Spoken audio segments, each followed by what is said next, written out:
Bueno, primero que todo me presento yo. Yo soy Gonzalo Mateu. Eh, Trabajo en Simplix hace más o menos, un poquito más de un año y un mes. Soy desarrollador y como creo que la mayoría, estoy en cuarentena hace 3 meses y medio. Eh, bueno, la idea un poco de la charla era contarles un poco sobre TDD, esta técnica de Test Driven Development, contar un poco de qué se trata y más o menos cuáles serían los primeros pasos para, si les interesa, poder empezar a hacerlo. Eh, También, cualquier duda que vaya surgiendo o quieran ir haciendo, o pregunta que quieran ir haciendo que les surja, las pueden ir agregando al chat. Si, bueno, si puedo, la respondo en el momento. Bueno, primero, ¿se escucha bien? Sí, Perfecto. ¿Y se ve la pantalla? también. Fantástico. Bien. Por los dos.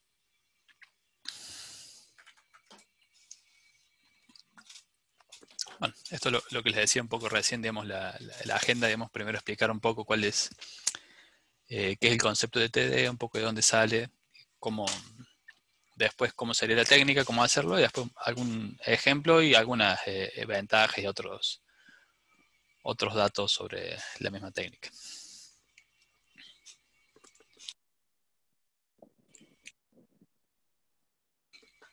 Antes que nada, también vale la pena aclarar, digamos, que esto es simplemente una charla introductoria sobre el tema.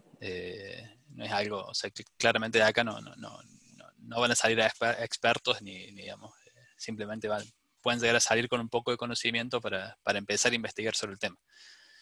Yo tampoco soy experto en la técnica, ni me considero, digamos, eh, un experto, sino que soy un entusiasta y es algo que me gusta hacer y creo que trae muchos beneficios. Acá en esta filmina hay, o sea, a modo de ejemplo, digamos, hay dos libros que por ahí son, digamos, los principales, las principales referencias para esto de TD, que están escritos, digamos, por las personas que han un poco creado y pulido esta técnica, que son, que es el libro este Test Driven Development by Example de Ken Beck, y el Growing Object Oriented Software Guided by Test de Steve Freeman y Nat Price. Son dos libros bastante grandes, no les voy a mentir, no los leí, nunca los leí completos, pero digamos como son buenas referencias, digamos, para el tema. Bien, ¿qué es TDD? ¿Alguno es familiar, está familiarizado con el tema de TDD, con TDD? ¿Ha trabajado antes?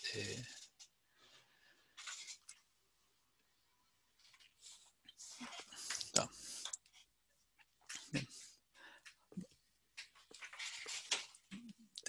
Acá hay dos definiciones, una de Martin Fowler que dice que básicamente TDD es una técnica para construir software eh, guiado por la escritura de tests. Esa es una parte importante. Digamos, y después hay otra definición que a mí me gusta, que es básicamente que TDD es un ciclo rápido, esa es la parte que me parece importante, de testing, coding y refactoring. La parte, digamos, para más resaltar de esta definición, por lo que me gusta a mí más, es la parte de rápido. El ciclo rápido.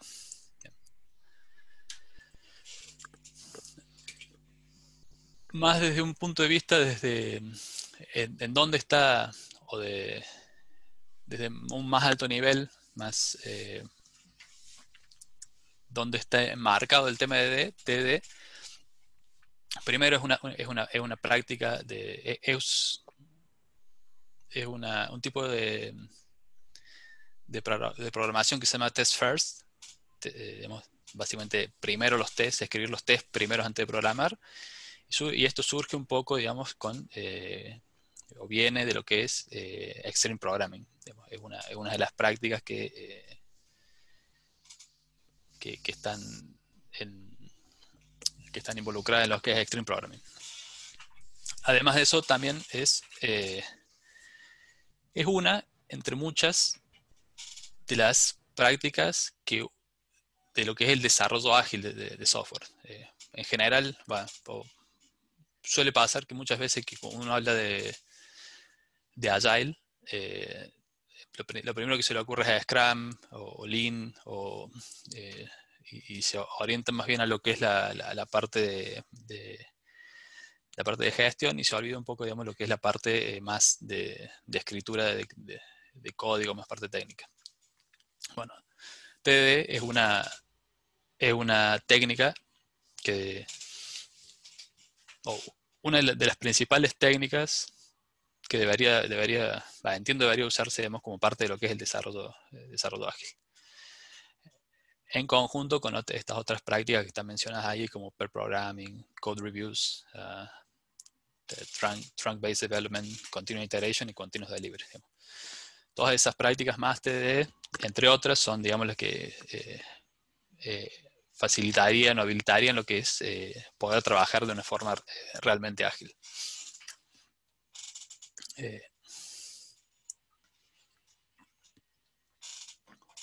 Bueno, un poco resumiendo todas estas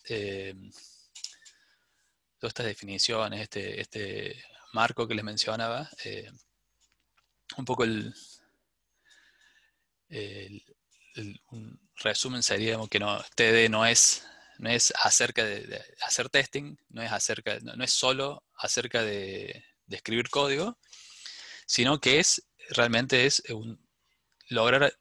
hacer un diseño, digamos, que está conducido por los tests. Es decir, que los tests de alguna forma permiten que se escriba un código que tenga un diseño adecuado.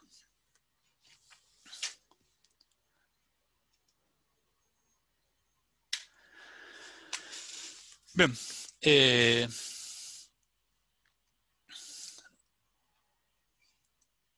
¿Todo bien hasta ahí? ¿Alguna duda, pregunta? Todo bien. Perfecto.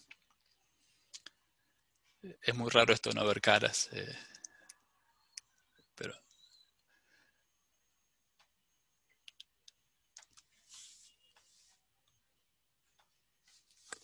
Bien. Ahora. TD,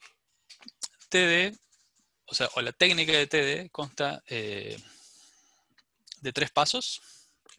Es un ciclo de básicamente 3 pasos que se repite continuamente hasta lograr el desarrollo de la funcionalidad que se está implementando. O sea, típicamente son 3 pasos. A mí siempre me gusta por ahí aclarar un paso adicional, que es el paso como que está mencionado 0 ahí, que sería esencialmente primero pensar lo que uno va a implementar, digamos, que en general suele ser una buena práctica en cualquier ámbito de la vida, ¿no? No solo en TD, sino que, o sea, no porque uno está haciendo TD va a poder empezar a escribir test y código sin realmente pensar un poco, digamos, lo que está por hacer.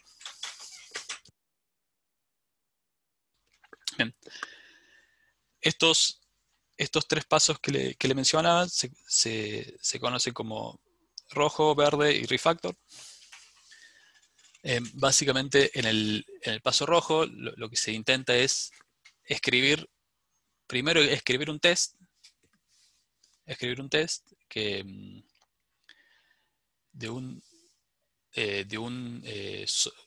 que contenga un solo escenario. Acá hay una pequeña aclaración que si uno empieza bien desde cero, una funcionalidad por ahí, digamos, este primer test que escriba puede hacer que incluso el código ni siquiera compile.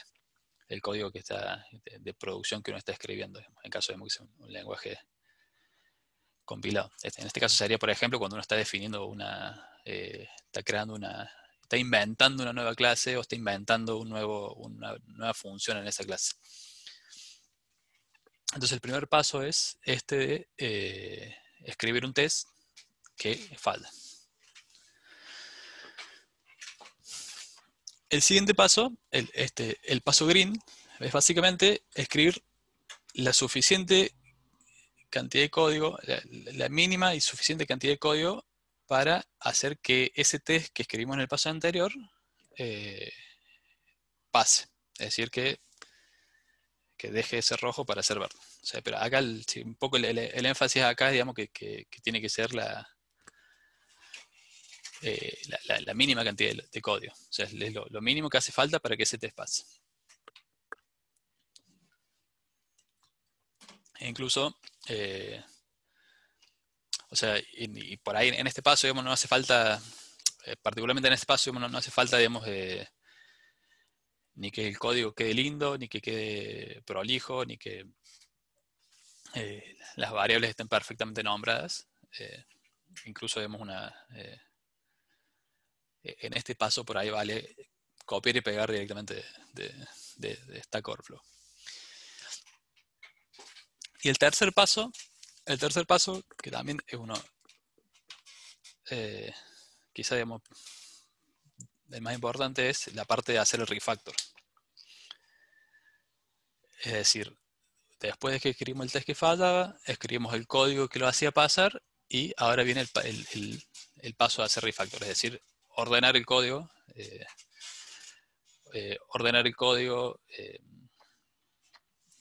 renombrar variables, extraer algún método que haga falta, remover duplicación del código, hacer un método genérico que pueda reemplazar varias partes del código. Y básicamente embedecer la parte del código que recién se implementó. En este caso, vemos con la parte de T-Refactor, como escribimos, o sea, como nosotros empezamos a escribir un test que fallaba, escribimos la mínima cantidad de código para hacer que ese test falle. En este paso del refactor, digamos, como tenemos cierta seguridad que las modificaciones que hacemos siguen teniendo el mismo funcionamiento porque están respaldadas por el test que escribimos al principio. Y después de este tercer paso, se vuelve a comenzar de nuevo el ciclo con la siguiente funcionalidad sí, la siguiente funcionalidad que queremos agregar, digamos, en nuestro código. Y así se repite hasta terminar de implementar la feature o lo que estemos implementando.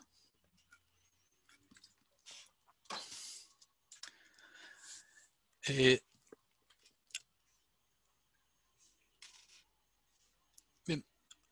Ay. No era el botón.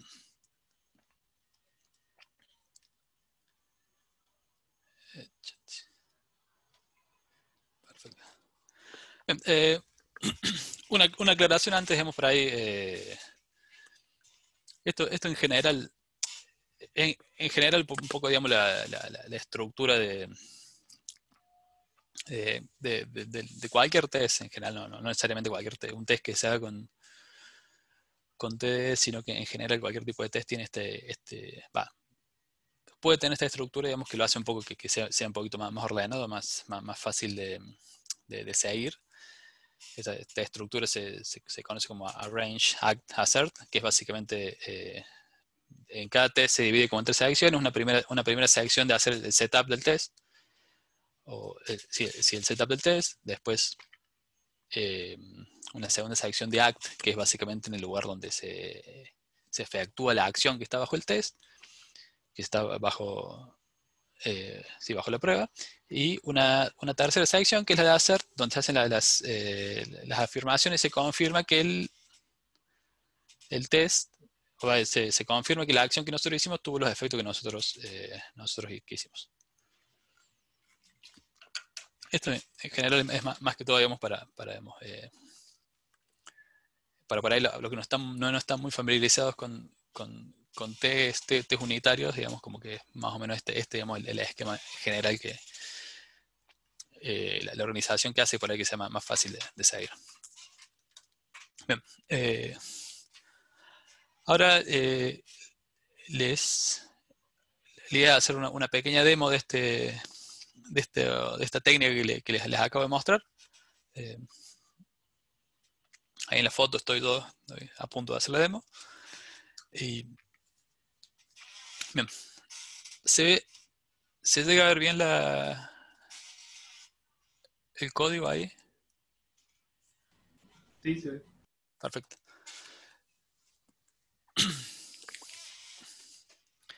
Bien, la idea de esto que el ejercicio que quería hacer para mostrarles un poco, digamos, cómo es la técnica, es un ejercicio bastante sencillo que se llama FizzBuzz.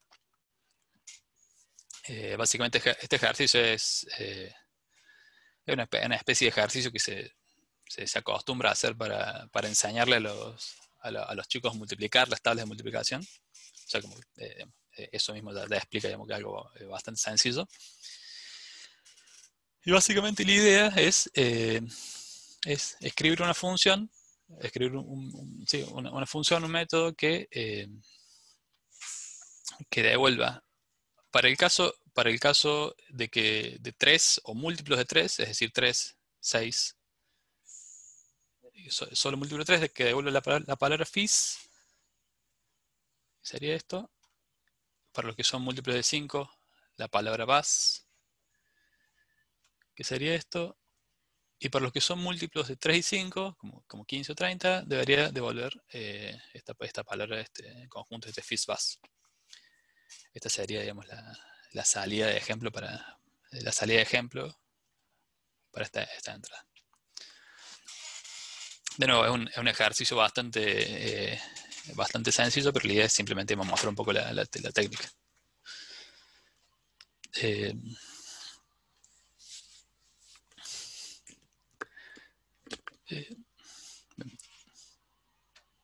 Bueno, también otra cosa, elegí Python para hacer la implementación. Espero que no sea una dificultad para seguir el ejemplo.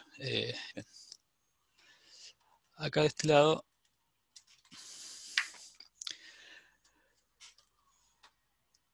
bien, entonces un poco como decíamos recién, digamos, lo primero que uno debería hacer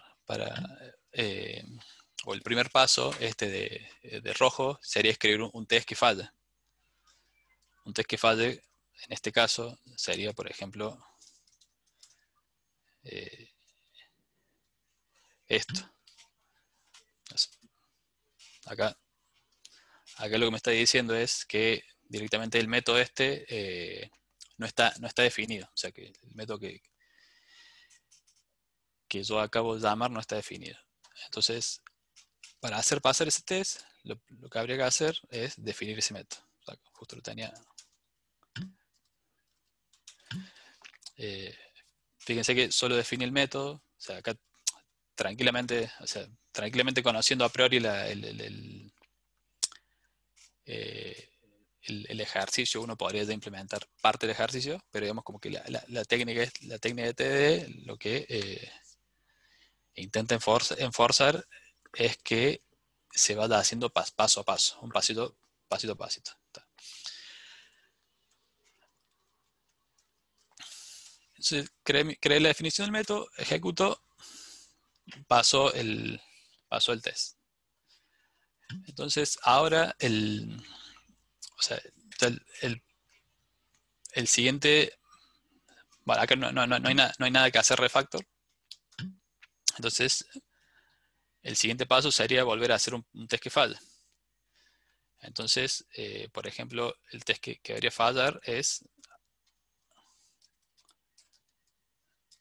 el próximo test que debería ser el próximo escenario de test por el cual debería fallar es, por ejemplo, el llamar esta función con el número 1. con el número 1, que sería por ahí el caso trivial. Le ejecuto, falla con la implementación.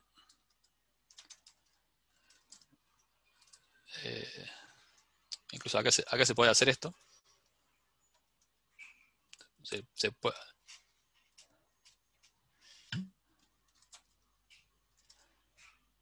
puede hacer esto. Que directamente no necesariamente ni tome el argumento si simplemente retorne un detalle acá que vale la pena aclarar. Digamos, acá yo tengo esto que tengo acá arriba representaría mi código de producción, y esto que está acá abajo el código de test. Yo acá lo tengo en el mismo archivo por una cuestión, digamos, para que sea más fácil de mostrar. Pero tradicionalmente uno los tiene separados. Bien, entonces ya hicimos pasar el segundo test. Vamos al tercer ciclo.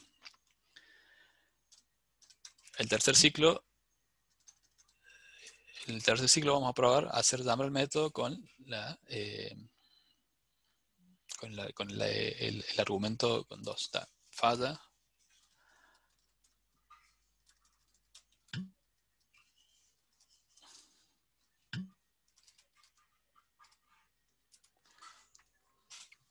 Ahí paso. Bien. Ahora paso, no tenemos nada para hacer refactor, y vamos al tercer ciclo, que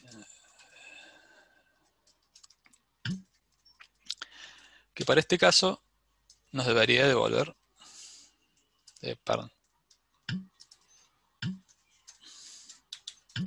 en este caso nos debería devolver fees. Digamos, para un valor 3 nos debería devolver fees.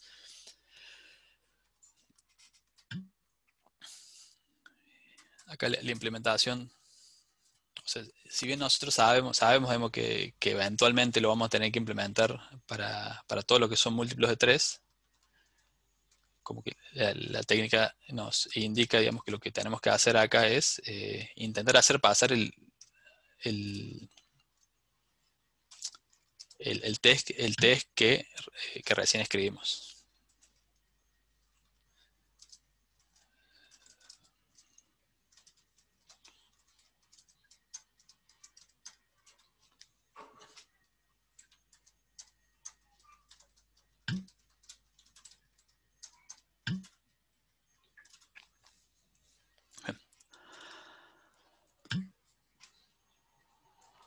Hay fallo. Bien. Hay fallo. Todavía no tendríamos nada para este refactor. Quizás se podrá hacer un refactor acá para hacer más clara esta condición. Se podría poner, por ejemplo,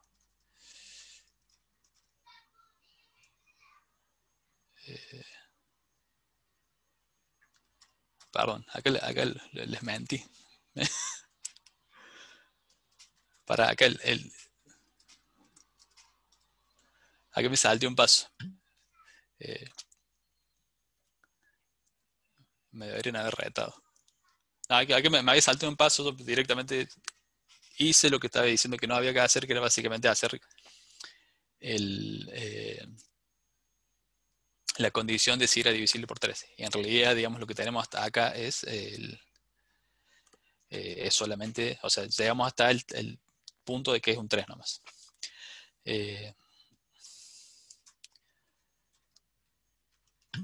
Otra cosa también, digamos, la idea no es ir uno a uno los números, o sea, de los números hasta el infinito, sino, digamos, que es uno, ya conociendo un poco la implementación y viendo los tests, puede ir, o sea, va sabiendo qué test es el siguiente. Bueno, no hace falta, digamos, que escriban todos los números del universo, sino que se puede ir saltando. Por ejemplo, ahora vamos a saltar directamente el 6, digamos, que es otro que nos debería devolver fees, y que ahora no nos está devolviendo porque la condición que tenemos nosotros es solamente 3. Acá lo mínimo que podríamos hacer para hacer que este test pase sería esto. Sería esto.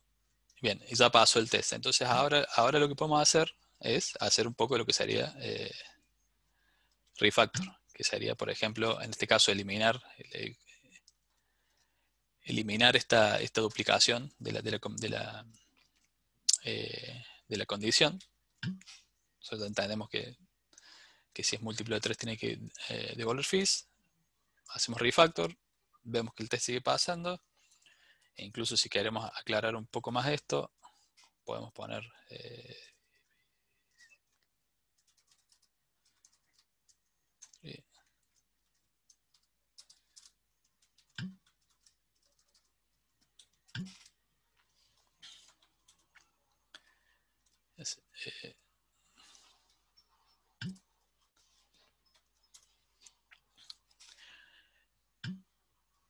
y bueno, y así, digamos, así se puede seguir implementando básicamente las distintas iteraciones para ir completando este ejercicio. O sea, el próximo paso sería por ahí escribir el 5, digamos, que nos debería devolver bus, después escribir algún otro múltiplo de 5, después ya escribir el 15 que nos devuelve fees bus, etc. De nuevo, digamos, la idea era simplemente mostrar un poco, digamos, cómo era la técnica y un poco el ciclo, que les había mencionado. Ojalá todos los problemas que tuviéramos que implementar día a día fueran así, pero bueno. Bien. ¿Todo bien hasta ahí? Perfecto. Bien. Joder.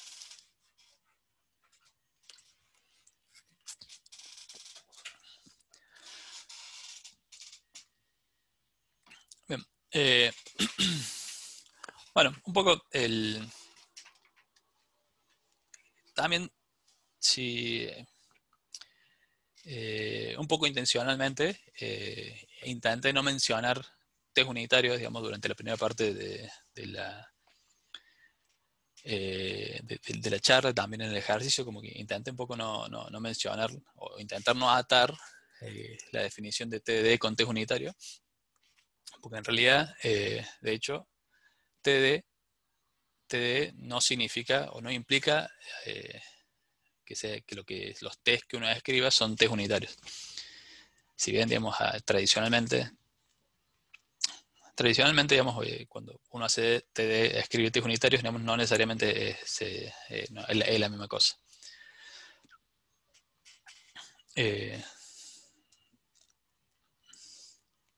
¿Por qué habitualmente, por qué habitualmente TD termina estando muy relacionados o en general, digamos, uno termina haciendo TD con la capa de test unitarios? Tiene que ver un poco esto con que como habrán visto, digamos, el ciclo de rojo, verde y refactor, uno lo va a repetir muchísimas veces y lo va a repetir muchísimas veces por cada funcionalidad que vaya a implementar, y lo va a repetir una vez por cada una de las distintas condiciones del código. Es decir, que uno va a intentar ejecutar los tests, o va a ejecutar los tests muchísimas veces. Entonces, por eso es sumamente necesario que los tests que vaya a ejecutar sean lo más rápido posible. ¿Qué tan rápido tiene que ser? Y lo suficientemente rápido para evitar que el programador se distraiga. Hay gente que hablan de menos de un segundo, hay gente que habla de incluso milisegundos, pero entonces, también, digamos, pueden ser unos cuantos segundos. Pero si para ejecutar los tests va a demorar, si cada ciclo de ejecución de test va a demorar 10 minutos, eso por un lado va a hacer que el desarrollo sea lentísimo, y también, digamos, perdes la concentración del mismo desarrollador, digamos, mientras está ejecutando el test, digamos, se puede dispersar.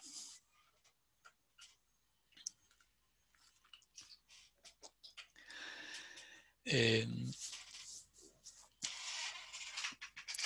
y bueno, y otro, también un poco relacionado a esto es que cada uno de los ciclos estos de Red, Green y Refactor, como que digamos, el impulsor de empezar a hacer un ciclo de esto tiene que ser esencialmente un comportamiento que uno quiera empezar a implementar, empezar a verificar. O sea, es un comportamiento como una cosa, como la unidad que está probando. Eso, un comportamiento es algo distinto a lo que también muchas veces suele pasar, digamos, como que uno ve como muchas veces se, se asocia mucho clases de test unitario con clases de implementación o test unitarios con métodos, y por ahí, digamos, como que estos tests de TD que va generando tendrían que ver más con comportamientos más un poquito más grandes, no solamente acoplados con cada una de esas unidades. Bien. Y lo otro también, digamos, también vale la pena aclarar, aparte de esto, es que escribir unit test no significa que uno está haciendo TD. Más allá que es o sea, definitivamente es mucho mejor tener test unitarios que no tenerlos. Que los tengas no significa que estás haciendo TD. No significa ni que sea bueno ni que sea malo, simplemente que no es que estás haciendo TD. ¿Por qué? Porque también es muy común, digamos, que los test unitarios siempre se escriban después del código de producción que uno está escribiendo. Eso hace que por un lado no necesariamente se cubra todo el código que se escribió, que eso es algo que por ahí eh, se garantiza cuando uno hace TD, y por otro lado los tests tampoco están involucrados en lo que es la parte del diseño del código. ¿Por qué? Digamos, porque el código ya está diseñado una vez que está escribiendo los tests.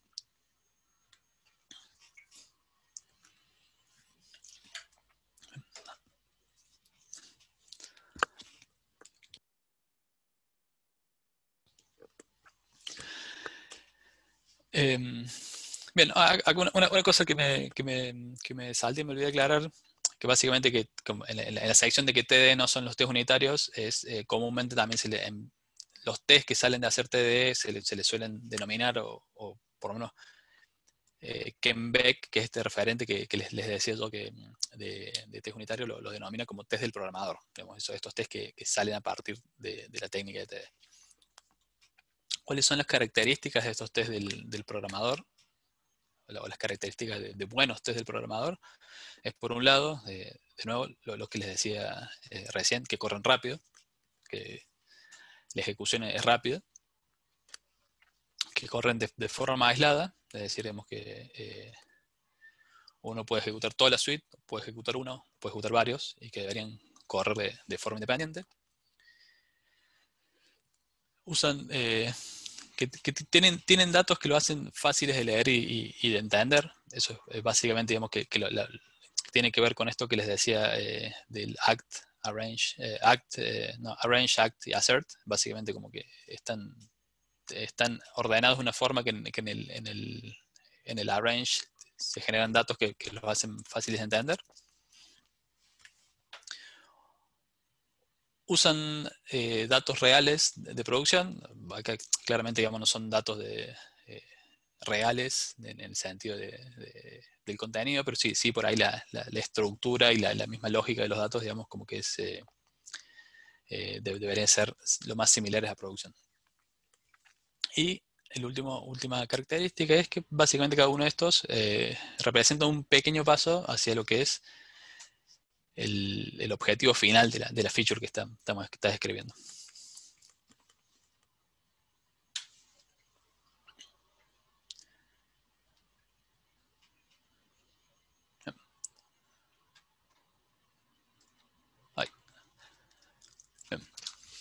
¿Cuáles son los principales beneficios de TD? bueno, principal beneficio como habrán visto, digamos, por ahí de la demo que hice es que básicamente permite trabajar en pequeños pasos bien chiquitos. Eso hace por ahí, digamos, que sea más fácil.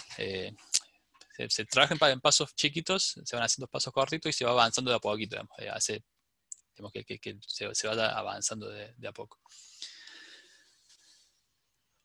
Otro beneficio es, de alguna forma, previene o evita que hacer sobreingeniería en algunas implementaciones. ¿Por qué? Digamos, porque si nosotros estamos escribiendo solamente el código que hace falta para hacer pasar cada uno de los tests que fallamos, solamente vamos a tener el código que hace falta para hacer pasar los tests que escribimos. Y esos tests que escribimos deberían ser o son los que uno esperaría que tenga la funcionalidad o sí, la funcionalidad que uno está escribiendo. Digamos como que uno no se terminaría distrayendo en condiciones o situaciones que por ahí no están manifiestas en alguno de los tests. Otro de los beneficios es que permite hacer un descubrimiento o que la arquitectura de bajo nivel de la aplicación emerja, que vaya emergiendo, digamos, junto con la parte del diseño. Acá vale la pena remarcar que es la parte de arquitectura de bajo nivel, digamos, no es que uno va a hacer TD y va a descubrir la arquitectura de todo un sistema, sino que es, digamos, las primeras capas de la arquitectura que están más cercanas al código. Otro de los beneficios, que bueno, este quizás es más cuestionable, digamos, o por lo menos en mi experiencia, termina siendo más rápido cuando uno adquiere práctica, termina siendo más rápido que no hacerlo. Bueno, eso es cuestionable, digamos, y que por ahí depende más de cada una de las experiencias. Por otro lado, también, digamos, bueno, otra de los beneficios es que ya el código que escribimos por un lado es testeable y está testeado y te permite hacer refactoring, que por ahí si uno se va a la definición de refactoring, hacer un refactoring es básicamente cambiar el código, o sea, cambiar la estructura del código sin cambiar el comportamiento externo de lo que está de la aplicación. La única forma de estar seguro que uno no está cambiando el código, el funcionamiento externo, es teniendo una suite de test que te asegure que no cambiaste nada. Y en el caso de TDD, como para cada pedazo de código que escribiste tenés por lo menos un test, eso te facilita hacer el refactoring corriendo menos riesgos. De nuevo, te ayuda a pensar un poco, digamos, qué es lo que querés, o sea, cómo vas a terminar implementando o qué querés implementar antes de efectivamente hacerlo. Eso por ahí, digamos, si hacemos un macheo con las historias de usuario y los criterios de aceptación, es como que cada uno de estos criterios de aceptación podría ir dirigiendo, digamos, hacer una serie de ciclos de TD para implementar ese criterio de aceptación.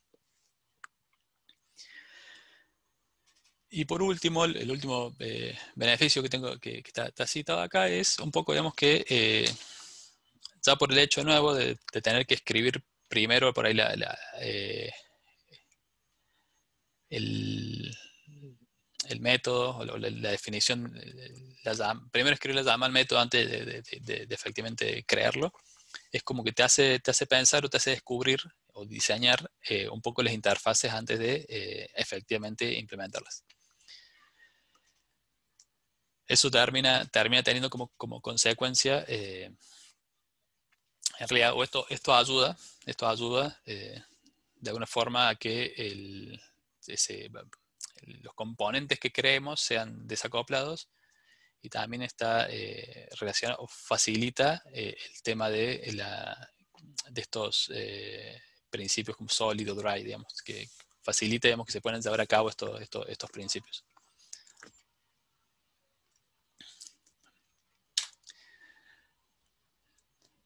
Bueno, acá era un poco, digamos, la idea era hacer un poco de resumen o un poco un careo en términos que sería un poco una técnica de test first, como es TD, y una técnica de lo que es test after, como podría ser escribir test unitario después de escribir el código. En el caso de test first, básicamente como todos los caminos del código están cubiertos por las características propias de la técnica. En el caso de test after no, y eso puede llevar a hacer un poco sobre ingeniería en algunos de los casos, es decir, por ahí implementar código para escenarios que quizás, digamos, no tengamos formas de hacerlos reproducibles en la realidad.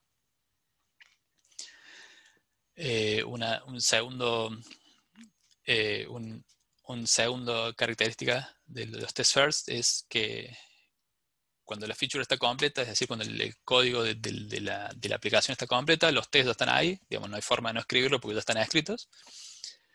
En el caso de test after, es muy normal o es común y es razonable, digamos, que se escribe la suficiente cantidad de tests de acuerdo al tiempo que haya restante. Es decir, si uno termina de escribir una feature un viernes a la tarde, hasta ahí llegaron los tests. Si uno está jueves antes de cerrar el sprint, hasta ahí llegaron los tests. Y es muy común, digamos, como que los tests pierdan prioridad porque, digamos, ya en teoría estaría implementada la funcionalidad. Y la otra característica de las técnicas test first, por otro lado, es, digamos, que el código es testeable. El diseño que uno logra es de un código testeable. Básicamente, ¿por qué? Porque uno lo está testeando antes de escribirlo. Entonces, digamos, como que se logra que por defecto el código es testeable. Bien, bueno, como les decía al principio, hay varios referentes de TDD en las comunidades. Uno es Ken Beck, el que escribió el libro de Test Driven Development by Example. Él propone dos reglas para TDD que tienen que ver mucho, digamos, con el ciclo que mencionamos recién, que es básicamente no escribir nada de código a menos que tengas un test automático que esté fallando. Y la otra regla es básicamente eliminar la duplicación. Es decir, esto tiene que ver, esto sería básicamente la parte de refactor, es básicamente eliminar la duplicación y también lograr que esto también, digamos, tiene como el efecto para que se desacoplen. Si se elimina la duplicación, se desacoplan un poco los componentes. Por un lado están estas dos reglas de Ken Beck. Por otro lado, existen estas tres leyes de Robert Martin, también conocido como Uncle Bob. Es también un referente de lo que es TDD y Clean Code. Básicamente él propone estas tres leyes, que es básicamente que no se puede escribir nada de código de producción a menos que haya un test fallando,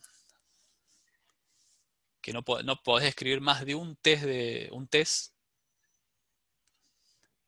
para hacer fallar, digamos, y lo que mencioné al principio, digamos, el tema del error de compilación son tests que fallan. Y la tercera ley es que no está permitido escribir más código de producción que el suficiente para hacer pasar el test que falta. Entonces, por un lado tenemos estas dos reglas de Ken Beck y estas tres leyes de Robert Martin, digamos, de por sí, digamos, las dos palabras reglas y leyes, digamos, como que son bastante tanto chocantes. Y un poco, digamos, o sea, más allá de tener estas reglas y leyes, un poco el mensaje que que les quería transmitir acá era básicamente que particularmente el tema de TD, no hay que ser tan fundamentalista con eso, con estas cuestiones, digamos, con estas reglas, estas leyes y estas reglas. Muchas veces, no sé, si buscan en charlas de YouTube o blogs, van a encontrar que muchas veces se arman como debates de que la gente que hace TD son profesionales y los que no hacen TD no son profesionales, los que se hacen TD son los que saben todo y los que no hacen TD son los malos. Pero digamos como que un poco el mensaje que les quería transmitir en esta filmina es eso, es de no ser fundamentalista, digamos, que no es un extremo del otro, no es hago TD y no me importa nada, o es no hago TD porque son extremistas. Principalmente, digamos, porque todos los proyectos tienen sus contextos, digamos. Como cualquier cosa, TD es algo que se aprende, digamos, al principio. O sea, en su curva de aprendizaje es algo que uno va a ir aprendiendo, digamos, y entonces eso hay que sopesarlo con los contextos de los proyectos para, digamos, no lograr un fallo.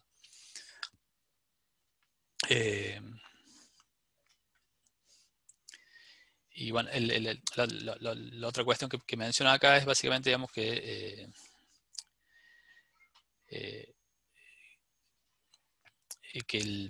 digamos, podría llevarse a un extremo, digamos, un poco como estas sugerencias de las leyes que había recién. Pero en general, digamos, los estudios que hay o la experiencia de la gente muestra que los mayores de los beneficios vienen de un esfuerzo moderado, digamos, o sea, no es que digamos, haciéndote absolutamente, digamos, se tienen muchísimos mejores beneficios que haciéndolo de una forma moderada. Y por último, esto que le decía, digamos, por ahí quizá el fundamentalismo es una barrera. Es una barrera y hace, digamos, que por ahí uno pierda las ganas de aprender. Si uno va a empezar a aprender una técnica donde la gente te dice que si no la sabes no sos profesional o no sabes nada o sos malo, digamos como que quizás no te da ganas de decir, che, no quiero estar en ese grupo. Entonces, básicamente el mensaje acá era, digamos, que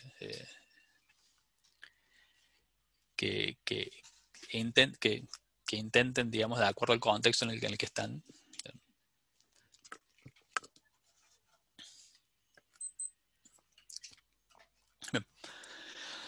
Eh, bueno, un poco lo que decíamos recién hace un rato, digamos, entre TD, Test Driven Development y la lectura. Bueno, como les comentaba recién, TD no va a reemplazar un diseño, una arquitectura o un diseño de alto nivel. Digamos, haciendo TD uno no va a hacer un sistema, o sea, uno no va a encontrar o definir un sistema que sea orientado a eventos a partir de hacer TD, o no va a hacer un sistema que use tal o cual base de datos a partir de que sea TD o que tenga una arquitectura distribuida a partir de hacer TD. Sino que digamos, como decía, no reemplaza arquitectura de alto nivel, tiene que haber un diseño de arquitectura de alto nivel, y TD a lo que va a ayudar es a hacer el diseño de las capas más bajas de la arquitectura, digamos, de lo que tiene que ver con lo que está más cercano al código, lo que está bien, digamos, acá una de las clases del código.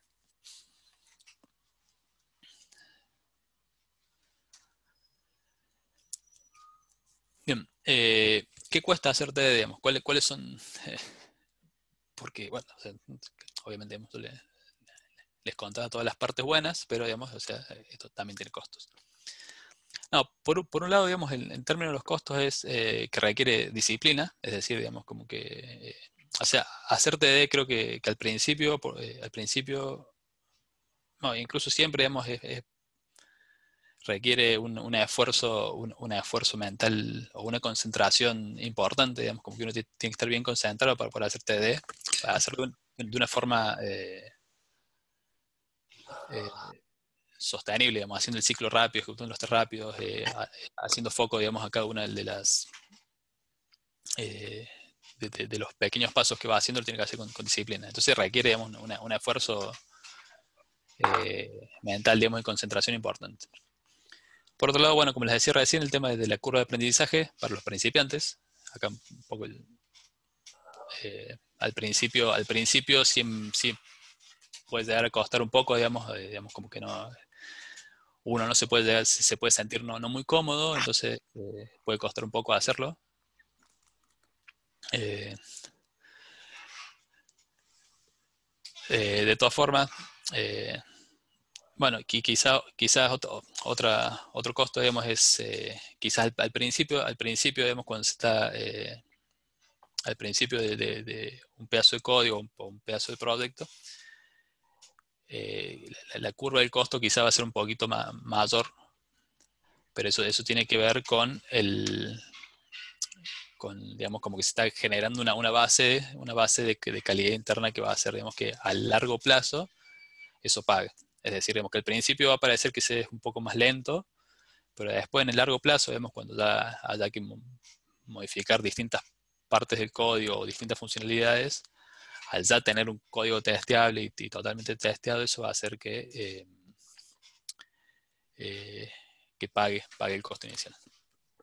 Y el otro costo es, en principio todo el equipo, toda la gente que mete código, digamos, debería estar de acuerdo, porque si no es, digamos, como que es imposible, digamos, mantener una suite, digamos, la suite de test. Si uno escribe los test, hace el TDD, y después, por otro lado, el resto del equipo no lo puede, no lo sigue manteniendo.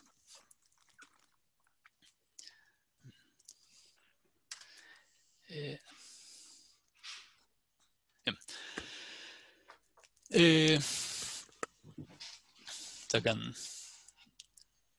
Sacan un par de filminas. Bien, ¿cuáles son cuáles son las principales causas que pueden hacer que TD falle? Es decir, digamos, como que el código que se diseñe no sea robusto y testeable. Por ahí la principal es no hacer refactoring, no dejar suficiente espacio para el refactoring.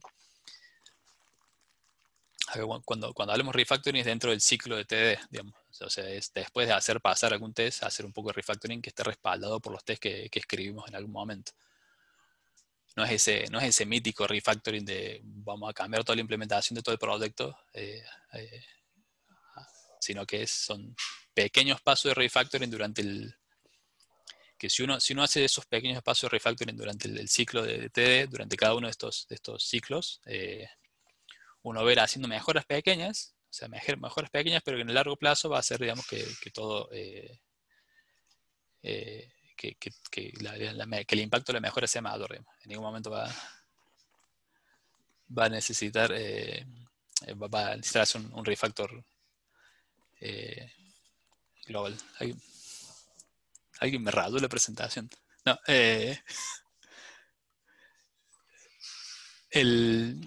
después otro tema, otra forma de fallar.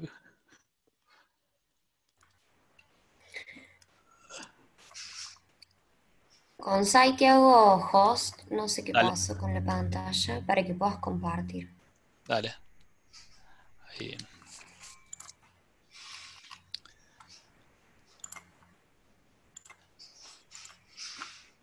Fíjate ahora. Dale. Perfecto. Ahí les robo 5 o 10 minutos más y ya terminamos. Lo que les decía, otra forma de fallar por ahí con TD es hacer mucho foco en las métricas, que en realidad quizás va más allá de TD, Digamos, si uno se enfoca principalmente en las métricas, en este caso, como estamos escribiendo test, podría ser la cobertura. Si uno se enfoca en la métrica, en el valor de la métrica, es como que puede sesgarse y bueno, terminar haciendo que uno incremente la cobertura, pero no termine obteniendo los beneficios de TD. Esto es en general, digamos, desde mi punto de vista es en general con cualquier tipo de métrica. Digamos, como que la métrica debería ser una consecuencia, no debería ser un objetivo. Y después, otro punto otro punto, digamos, en el cual hay que tener cuidado porque se puede fallar por ahí es que este ya es bien técnico, tiene que ver con cuando se moquean muchas cosas dentro de los tests que se están escribiendo. Por ahí, si uno está moqueando mucho, ya sea en test unitarios o está moqueando alguna API o lo que sea, eso puede implicar, digamos, que se acople mucho lo que es el test con la implementación que está haciendo. Eso quiere decir, digamos, que por ahí uno después va a cambiar alguna implementación y como todo el moqueo que tiene el test, todo el mocking que tiene el test está relacionado a eso, va cambiando la implementación, por más que no se cambie el funcionamiento o el comportamiento, va a hacer que fallen los tests.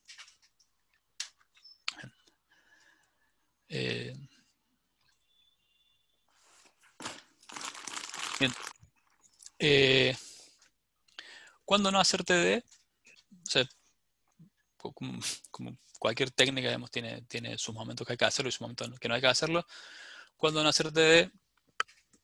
Por ejemplo, cuando se está usando librerías o código externo de terceros, digamos, como que eso no tiene sentido hacer test sobre eso, digamos, uno debería confiar en el funcionamiento que proveen. También, de nuevo, en mi experiencia, por lo menos, digamos, cuando esto es más bien que no incluir para hacer TD, es que no incluir ni lo que es los frameworks de inversión de control, como puede ser Spring o, por ejemplo, Angular o ese tipo de framework que termina haciendo la inyección de dependencias, porque hacen, digamos, que los tests sean más lentos y también, digamos, generan condiciones que hacen que sean por ahí más inestables. Y también, y finalmente, cuando no hacer TD, cuando, por ejemplo, con base de datos, con endpoints HTTP, principalmente lo que quiere decir, no tiene nada de malo ni la base de datos ni los endpoints HTTP, pero digamos, eso hacen, digamos, al ser interfaces externas a lo que estamos escribiendo, pueden hacer que sean más lentos y más difíciles más lentos y también más inestables.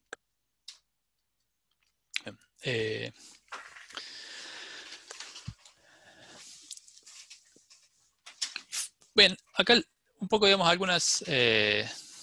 estas son algunas de las cosas que se suelen escuchar, que yo he escuchado como razones por las cuales no se hace TD.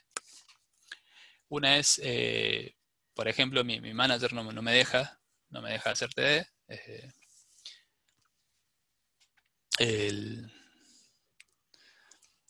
Y esto tiene que ver, digamos, que en realidad, digamos, si uno como profesional de software o persona que como hace software, este tipo de tareas o esta técnica, si uno considera que es algo bueno, digamos, no es algo que uno le tiene que pedir permiso o tiene que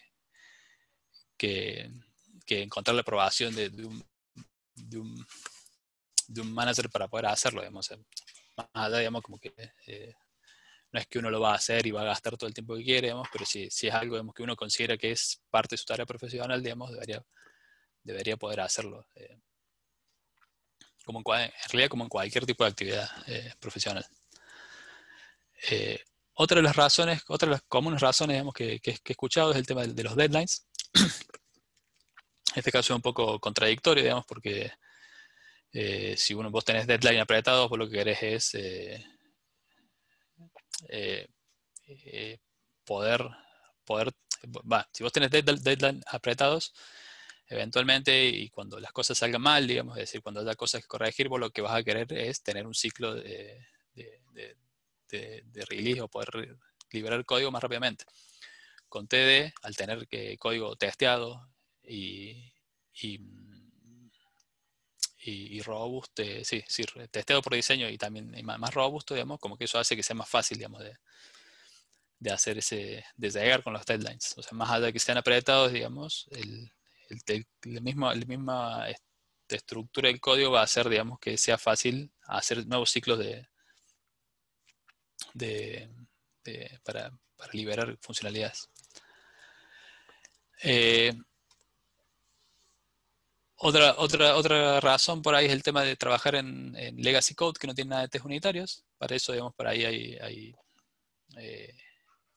ahí lo que a mí me ha funcionado, por lo menos en el pasado, es hacer mejoras de a poquito, digamos. Obviamente no va a poder escribir la suite de test que cubra todo el código, sino es por lo menos el nuevo código que se va agregando y irlo haciendo con TD o haciéndole suite de test, digamos, para que de a poquito el código vaya mejorando. También es raro, digamos, pero también otra razón es que estamos trabajando en una base de código nuevo, digamos, un proyecto nuevo, y como que no sabemos bien cómo hacer TD, es casi lo contrario de lo anterior, pero digamos, también lo he oído escuchar. Otra de las razones, las historias de usuarios son muy grandes para hacer TD. O acá es simple, digamos, como lo que decimos recién. Por un lado es que una cuestión ajena al TD, digamos, ya más cuestión de metodología, es intentar dividir las historias y después ir aplicando los ciclos de TD por cada uno de los criterios de aceptación, que deberían ser cosas más bien manejables. Otra de las razones puede ser: yo no soy un tester. Bueno, como decimos recién, más allá de que TD, o la primera palabra de TD sea test, no es una técnica que está orientada a testers ni personas de QA, sino que es una técnica de desarrollo, digamos, una técnica para generar código de producción. Más allá, digamos, que también se generan los tests. Y último, y es real, también otra de las razones para no hacer TDE es: yo escribo código sin bugs, así que no necesito, digamos, hacer ningún tipo de validación ni doble chequeo en mi código.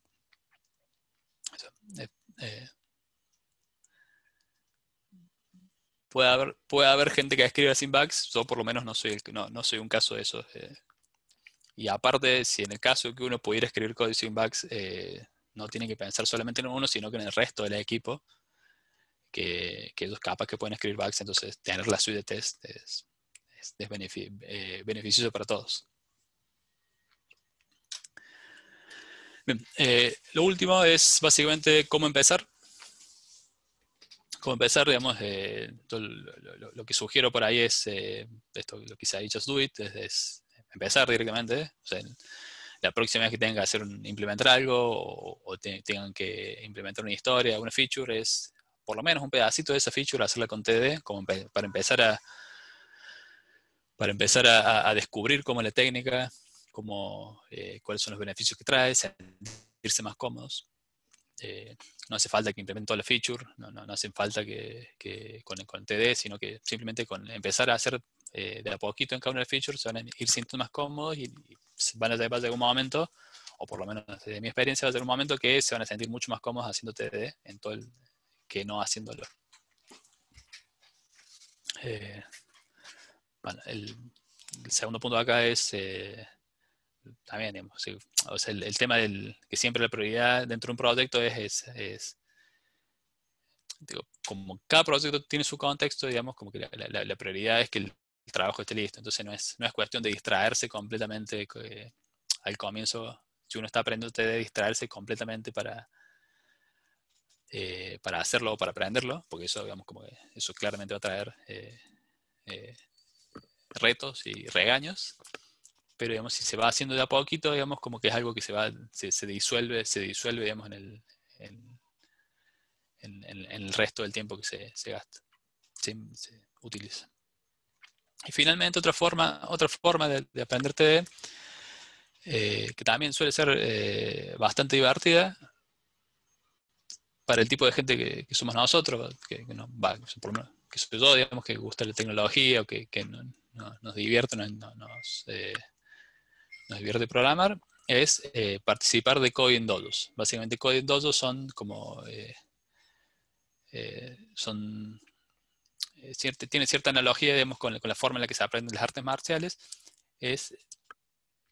Básicamente Coding Dojo es como una reunión donde en una sola computadora se programa un problema y le van rotando entre varias personas. De esa forma uno va viendo cómo las otras personas piensan sobre ese problema y cómo lo van implementando. Después, al final de la presentación, hay algunos links. Si les interesa, por ahí pueden revisar. Bien. Eso es todo. No sé si alguien tiene alguna pregunta, algún comentario. Ahí como, hola, soy Rodrigo, soy bastante nuevo. Pero ahí como para sumar un poco, sí, por suerte ya también hace ya un tiempo empecé con TD, soy más de la segunda escuela de las 3 leyes que nombrabas ahí. Un poquito como para sumar algo, un poco de lo que me pasó a mí. Yo no llegué todavía a la parte donde hago más rápido las cosas, sí la hago más seguro o más confiado. Pero sí, como para empezar, el mismo autor te dice como que no lo uses en entorno de trabajo, sino que hagas algoritmos que ya conoces mucho, ¿no es cierto? Porque te sirve más como práctica al saber el resultado completo. Sabes cuándo está bien o mal implementado, ¿no es cierto? Sabes cuál es la mejor forma. Era solamente para sumar eso. Buenísimo. Me gustó el comentario que te hace sentir más seguro. ¿No? Yo no lo había pensado, pero es cierto. Por lo menos a mí también me pasa. ¿eh?